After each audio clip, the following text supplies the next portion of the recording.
कृषि मंत्री डॉक्टर किरोड़ीलाल मीणा नकली खाद बनाने वाली फैक्ट्रियों के खिलाफ एक्शन में नजर आए और इस दौरान कई फैक्ट्री संचालक अपनी फैक्ट्रियां बंद करके डॉक्टर किरोड़ीलाल मीणा के डर से फरार हो गए। इस कार्रवाई ने जहां नकली खाद बनाने वाले लोगों के बीच हड़कंप मचा दिया, तो वहीं राजनीतिक गलियारों में भी यह कार्रवाई चर्चा का विषय बनी हुई है। यह खास रिपोर्ट देखिए।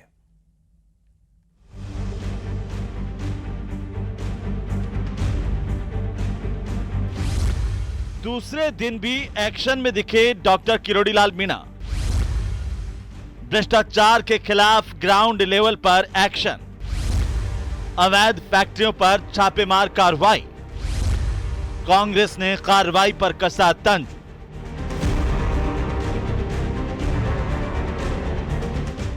डॉक्टर किरोड़ीलाल मीणा नकली खाद कारोबार के खिलाफ लगातार एक्शन में हैं। उन्होंने अजमेर जिले के किशनगढ़ और आसपास के ग्रामीण इलाकों में चल रही नकली खाद बनाने वाली फैक्ट्रियों पर बड़े पैमाने पर छापेमारी की है और अधिकारियों से भी सवाल जवाब करते हुए उचित कार्रवाई के निर्देश दिए हैं। कृषि मंत्री अलग अलग इलाकों में पहुंचे और 2 दिनों के अंदर करीब 12 फैक्ट्रियों पर कार्रवाई की।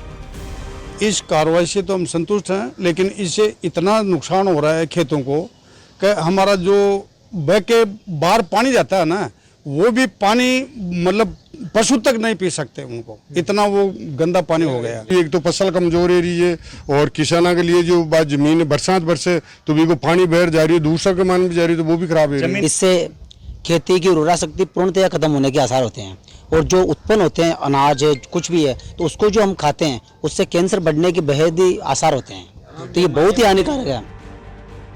बताया जा रहा है कि इन फैक्ट्रियों में मार्बल के चूरे और मिट्टी के साथ साथ अलग अलग माध्यम से कलर मिलाकर नकली खाद तैयार की जा रही थी, जिसे न सिर्फ अजमेर बल्कि राजस्थान और राजस्थान के बाहर भी सप्लाई किया जा रहा था।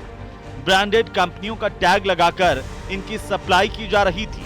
वहीं अब तक 34 ऐसे ठिकानों की पहचान की गई है जहां पर कार्रवाई की जानी है। दूसरे दिन की कार्रवाई में 5 जगहों को सीज किया गया, जबकि कई लोग इस कार्रवाई से डर कर मौके से फरार हो गए। उनके खिलाफ रिपोर्ट दर्ज कर लाइसेंस निरस्त करने की कार्रवाई की जा रही है। फर्टिलाइजर मिलना सरकार की कार्रवाई पर प्रश्न चिन्ह है। अच्छा रहा कि कल किशनगढ़ में ऐसे नकली फैक्ट्रियों को पकड़ा। पैदा बढ़ाने वाला फर्टिलाइजर ही फर्जी होगा तो पैदा तो बढ़ने का प्रश्न नहीं उठता, उल्टा किसान धोखे में रहता है और पैदा घटती है। छापेमारी की इस कार्रवाई पर कांग्रेस नेताओं ने सवाल खड़े किए हैं और तंज कसते हुए पूछा है कि ये रिश्ता क्या कहलाता है। सोशल मीडिया पोस्ट के जरिए पीसीसी चीफ गोविंद सिंह डोटासरा और नेता प्रतिपक्ष टीकाराम जूली प्रदेश की सरकार पर बड़े सवाल खड़े करते नजर आए, तो वहीं किशनगढ़ विधायक विकास चौधरी भी बीजेपी से सवाल करते दिखे। निश्चित तौर पर बड़ी गैंग काम कर रही है। उन चेहरों के पीछे जाकर किसानों को राहत देने का काम ये सरकार करे, ऐसी किसान भी मंशा रखते हैं और हम भी रखते हैं। लेकिन जिस प्रकार से 18 महीने में इस प्रकार की कार्रवाई कैबिनेट मंत्री से हुई है और बड़ा सवालिया निशान में बार बार कहता हूँ कि इसकी भनक केंद्र के राज्य मंत्री को भी नहीं लगने दी, तो ये बड़ा क्वेश्चन मार्क है, बड़ा सवालिया निशान है। क्या राजस्थान सरकार के मंत्री को लग रहा था कि कहीं ना कहीं यहाँ कोई मिलीभगत का खेल चल रहा है? हालांकि कांग्रेस के सवाल पर डॉक्टर किरोड़ीलाल मीणा ने पलटवार किया और कहा कि ये सब पिछले राज के कबाड़े हैं, अभी के नहीं। ये पिछले राज के कबाड़े हैं, अभी के नहीं। ये तो 2018 से चल रही कई प्लान 2013 से भी चल रहे, तो इसका राजनीतिक अंग होना चाहिए कि किस राज में चला किस राज में नहीं चला, और पिछले राज के ही सारे ये एस्टेब्लिशमेंट है। बहरहाल किसानों की शिकायत पर सरकार की कार्रवाई सराहनीय कदम है, लेकिन इस मुद्दे पर भी राजनीति तेज हो गई है।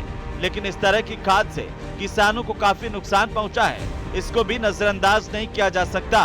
लेकिन जिस तरीके से नकली खाद को ओरिजिनल ब्रांड बनाकर बेचा गया, ये बेहद खतरनाक है।